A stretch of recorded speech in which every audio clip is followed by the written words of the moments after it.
Qu'est-ce que la tension artérielle? Lorsqu'on se coupe, le sang sort de la plaie.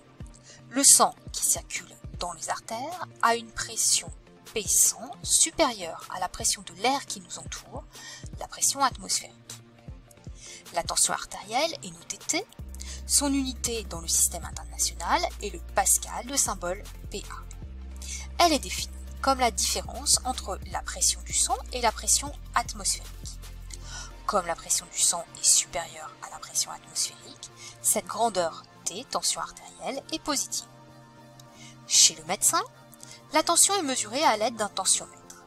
Pour un patient en bonne santé, la tension artérielle correspond à 13,8, deux chiffres, 13 et 8, et pas 13,8. La tension est donnée en centimètres de mercure, le symbole du mercure étant Hg. Le premier chiffre, le plus grand, correspond à la phase systolique du cœur. C'est le chiffre le plus grand.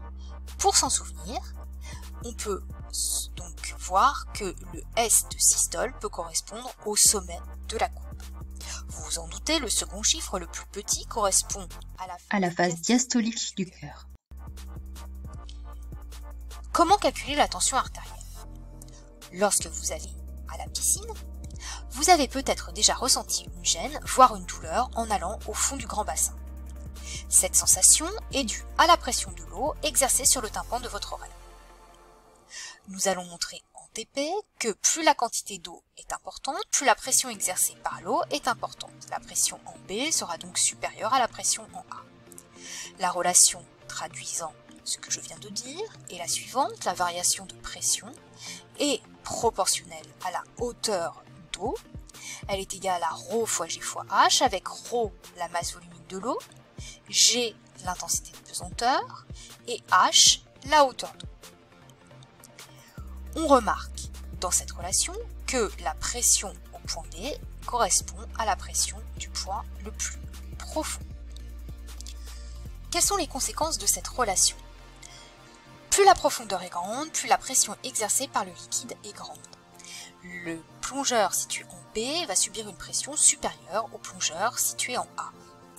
Tous les points situés à la même profondeur se trouvent à la même pression. Les plongeurs en B et C subissent la même pression de la part de l'eau. Eh bien, pour la tension, c'est la même chose. On montre que la variation de tension est proportionnelle à la hauteur de sang dans notre corps.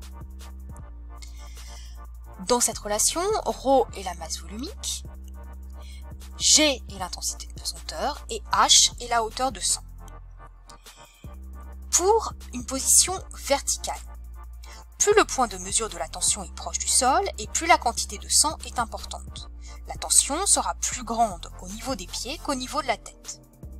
En position horizontale, comme pour la pression de l'eau, la tension est la même en tout point du corps. Enfin, pour convertir la tension exprimée en pascal, unité du système international, en centimètres de mercure, on utilise un tableau de proportionnalité. Dans les exercices, on vous rappellera la correspondance entre les deux unités. Par exemple, si on doit convertir une tension artérielle de 2,53 fois 10 puissance 4 pascal en centimètres de mercure, à l'aide du tableau, en réalisant un produit en croix, on trouve que la tension est égale à 19 cm de mercure.